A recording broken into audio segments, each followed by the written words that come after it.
Hey everybody, it's Jason Blaha here, and today I want to talk to you guys a little bit about the role of isolation movements and where they should fit into a proper training program no matter what your goals are, whether your goals are sport specific, overall fitness, athletic, bodybuilding, physique oriented, whatever it happens to be. So let me put on my +5 hat of weaponsmithing, work on skilling up my crafting a little bit, and let's talk about this, because the reality is a lot of people have ideas out there that somehow that isolation movements can cause more growth in a given muscle than compound movements do.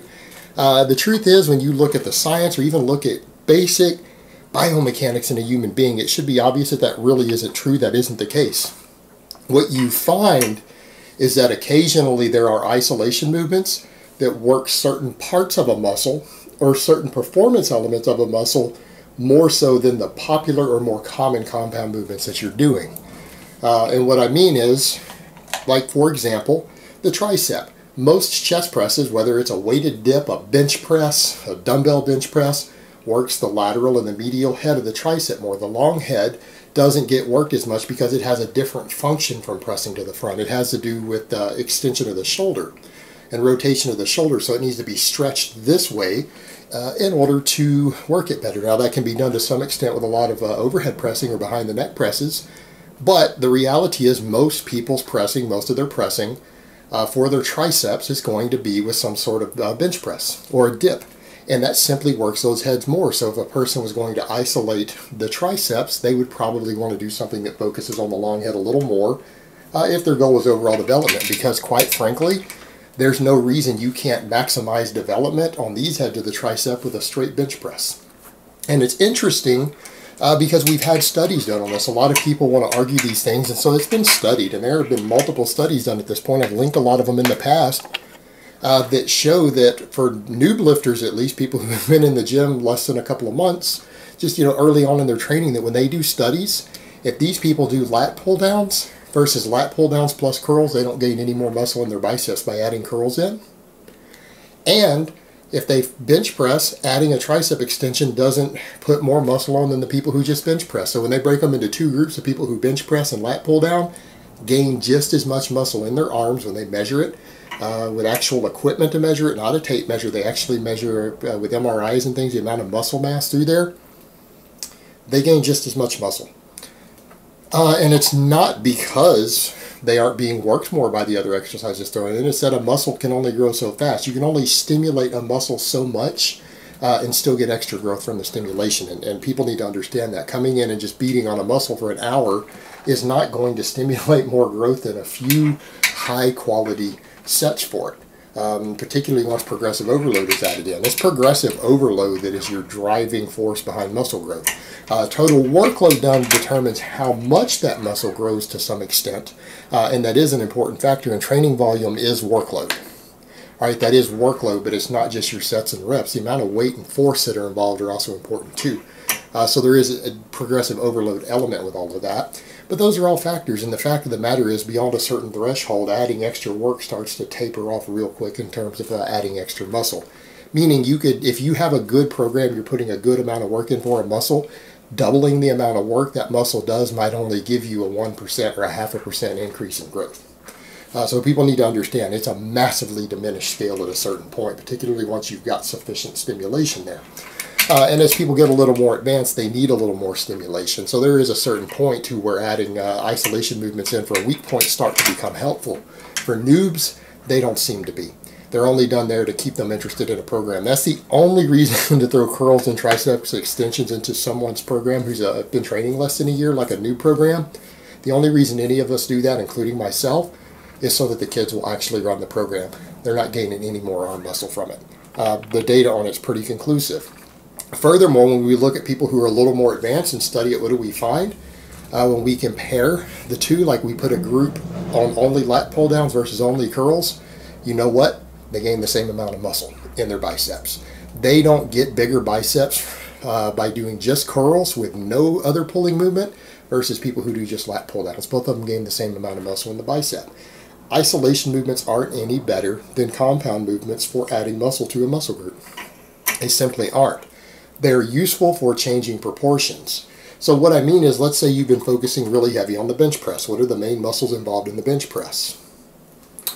Well, the pectorals and the whole chest gets worked. We could argue that certain parts of the chest get worked a little more on the bench press than others, and that's a reasonable argument. There's evidence for that. That's not an unreasonable statement. But if you do enough workload, even the parts that get worked less are still going to grow. All right, and people need to understand that you can focus on an exercise that builds a certain head of a muscle that stimulates it more, and the whole muscle will grow. It's just that those other components of it, such as your upper chest up here, may not grow as much, but it can still grow as a result of bench pressing. It's not like you completely separate that and have an exercise that only grows one head of a muscle and doesn't stimulate the rest. The case where it's the most extreme of that actually happening to the largest extent is the deltoids, and that's because the deltoid has 3 completely different functions that are independent. But you know what? When we measure it, even exercises for the front delt, or even compounds for the front delt, still work the rear delt a little bit. It's just very, very minimally. It only gets something like 10% stimulation instead of 80% or 90% like you might want. And the same thing, rear delt exercises do work the front delt just a tiny little bit. Just like all rear delt exercises work the trapezius. Muscles nearby tend to get additional work because they get pulled and moved a bit. It's just oftentimes not enough to stimulate growth. But it could accumulate towards that growth in the grand scheme of things. And this is why compounds are going to be so much better. But you take the bench press, works the pectorals, works the front delt, and it works the triceps. However, it mostly works these bottom 2 heads here more than the long head. If you're doing enough volume to stimulate muscle growth on the bench press and you're focusing on it, therefore you only need to pick isolation movements for your weak points based upon that. So you'll see people who do a bunch of chest pressing, even though the data shows it'll grow your triceps just fine, it'll grow your front delts just fine, but then you'll see these same people come behind and isolate all the muscles worked in there. Why?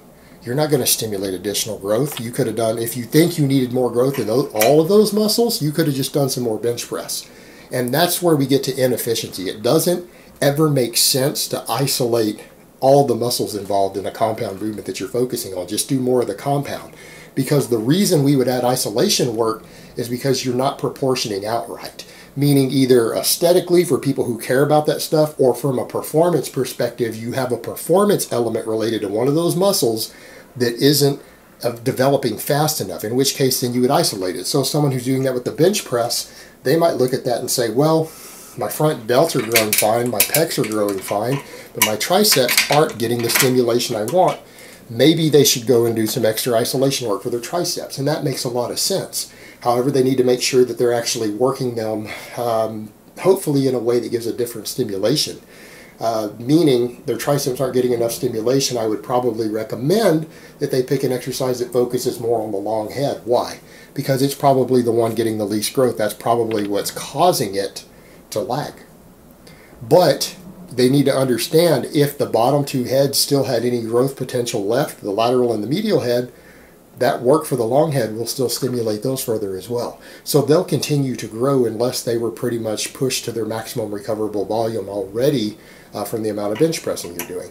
And that makes a lot more sense. And by that same token, someone whose bench press isn't bringing their chest up to the proportions that they're looking for, whether it's for powerlifting, because a bigger, thicker chest not only helps your bench press, it cuts the range of motion down, which makes the exercise easier in competition. There are perks to adding more meat to your chest as a powerlifter in competition, not just the strength in, but the fact that it gives you a leverage advantage because it cuts, if you can cut out range of motion by making your pecs bigger. Makes the exercise easier, bigger numbers in comp. Or someone, for physique reasons, wants a bigger chest. They're realizing the bench press isn't getting them there. Well, something has to be growing.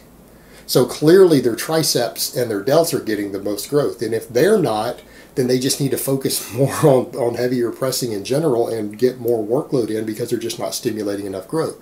It's only going to generally be one muscle in a kinetic chain that's getting understimulated, in which case you want to bring that up, because if it's getting understimulated, it could become a weak link for the other muscles at a certain point and limit their growth on the compound. So bringing it up is generally advisable.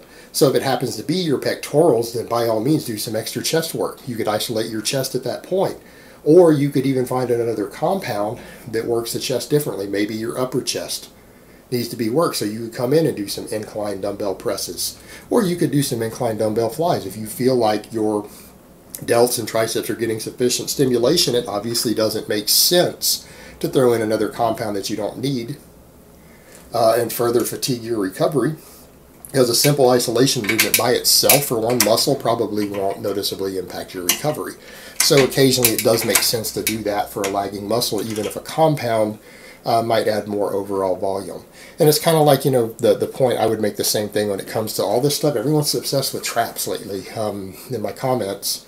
You know what? If your traps aren't growing enough, but you know that you're doing enough rowing, you know that you're doing enough deadlifting, you know you're doing enough overhead pressing, and all those other muscles are growing, meaning your lats, your delts, all of that are growing from those exercises and your traps are lagging, it makes sense to come in and isolate it.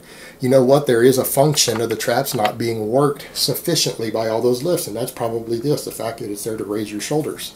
It could be the fact that you might need to do more overhead pressing, but if that fails, guess what? Do some shrugs.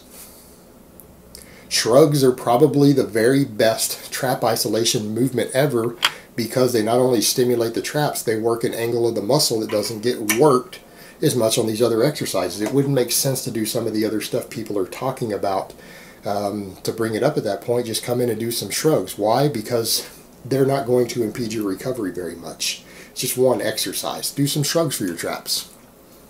It's, come in and do some real high rep shrugs with a moderate weight, and it should help sort that right out. And that's a case to where it makes sense to isolate a muscle if it's lagging. But people need to remember, oftentimes a muscle is lagging due to insufficient compound movements for it, because at the end of the day, compound movements are always going to be your bread and butter. They're always going to be capable of stimulating nearly maximum growth in every muscle. If you do enough wide variety of compound movements, every muscle in your body is probably getting sufficient stimulation to grow pretty quick, or nearly as fast as it's going to. The only problem is that sometimes leads to in proportion, because some people have different genetic predispositions for certain muscles to grow faster than others. And if you're on a balanced training program, you might end up with muscle imbalances based upon your own structure and genetics, in which case it does make sense to isolate them, but not necessarily because you want them to grow faster. In some cases, it's because you want everything else to grow slower, because everything else is growing too fast for that lagging muscle to keep pace, and everything is being maximally stimulated. So if you pulled out some of your compound movements that are working that body part and added in an isolation movement and hammered on that to make it grow faster, you might slow down the growth of the disproportionate muscles while that muscle catches up. So that's a strategy that can make sense in certain cases too, whether it's balancing aesthetics or even injury prevention or maximizing overall performance, fixing a weak link. So there's different ways to look at that, but at the end of the day, people need to understand that isolation movements are generally reserved for being a specialized tool for bringing up a body part or a performance element that is lagging specifically. They should never be considered the primary stimulator of growth or adaptation, because you put in more work for less turnout.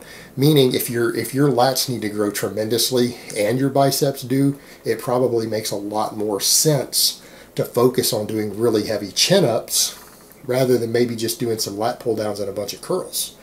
Because you're going to get more overall bang for your buck out of it.